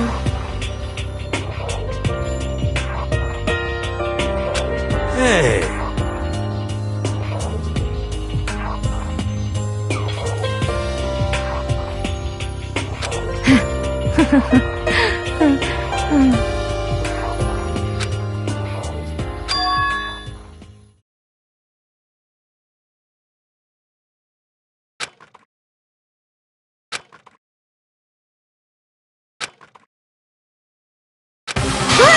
Chills! Kills! Now then, I've prepared a very special punishment! Let's give it everything we've got! It's punishment time! I guess I'll let Kyoko hold on to this. What? Will it really give you the hope you're looking for? I can't say I ever saw it that way. Which is why... Actually, it's not important.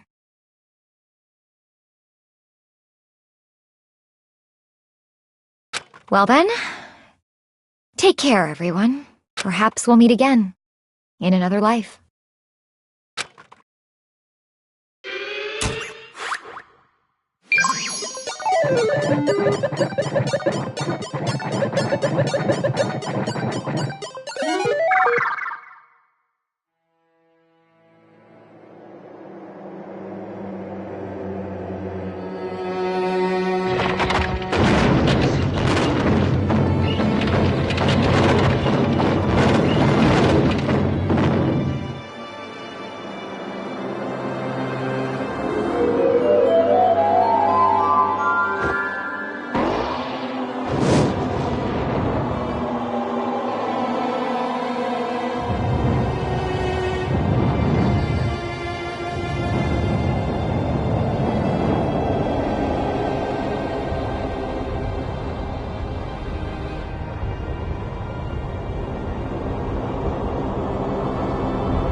What are you gonna do?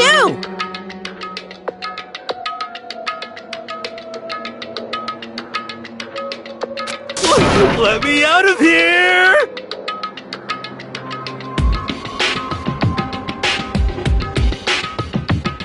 Too bad!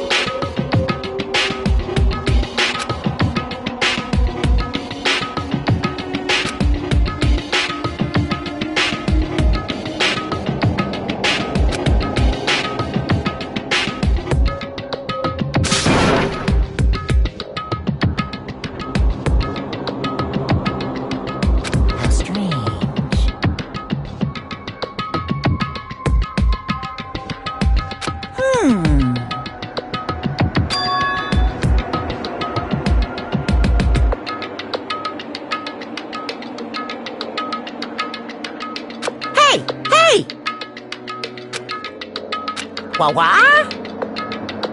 So then, you...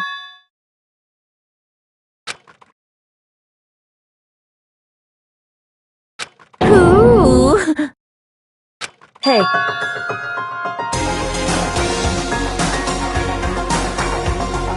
Ooh, how exciting!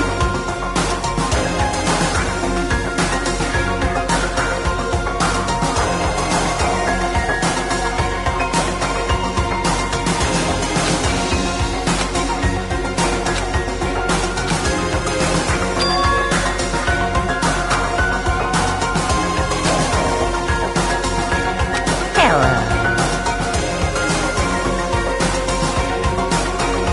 Well?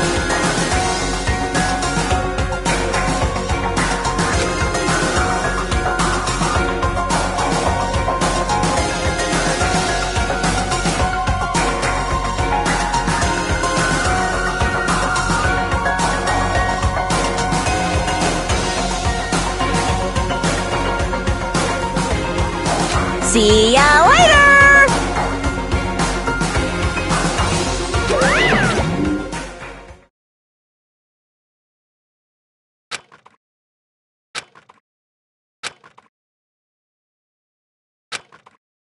so...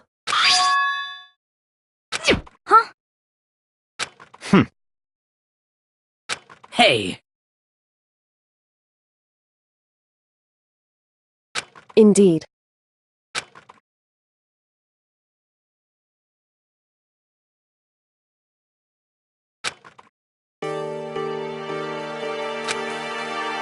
Hey,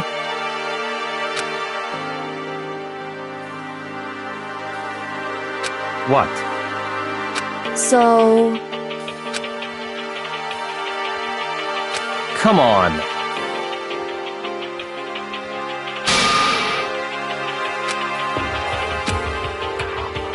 What?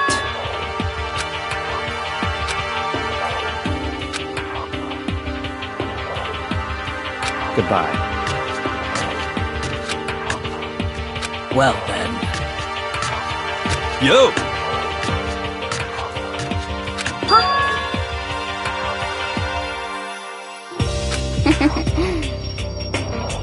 Okay.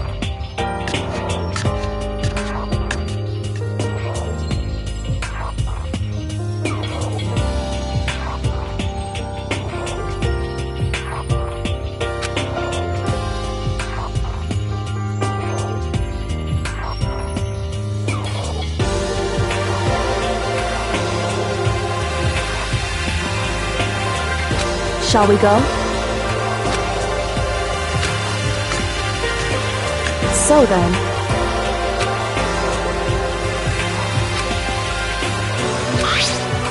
You're really cool.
You.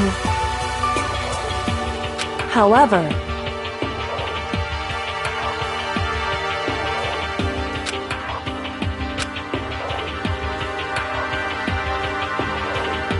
what?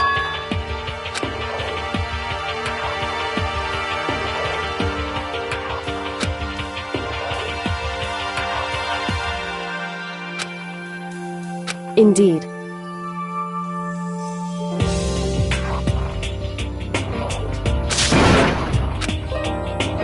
What?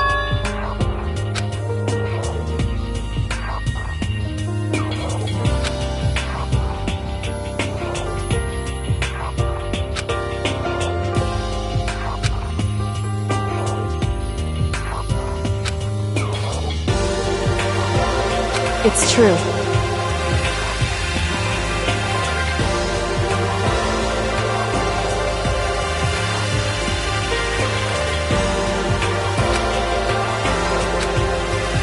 That's fine.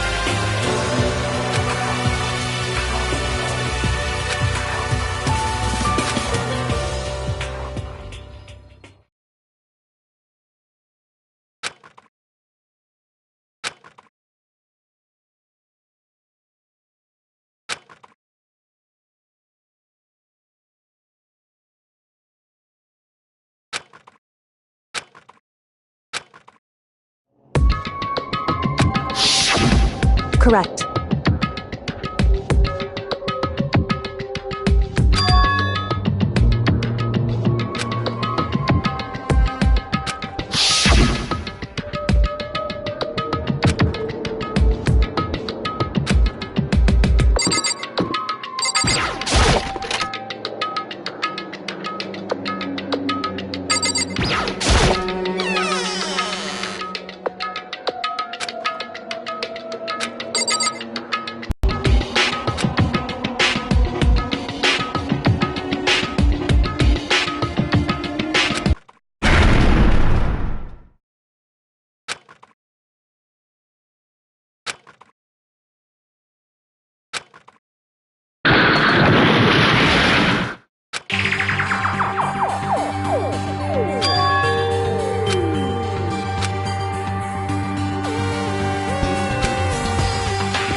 Correct.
Why, what do you think you're doing?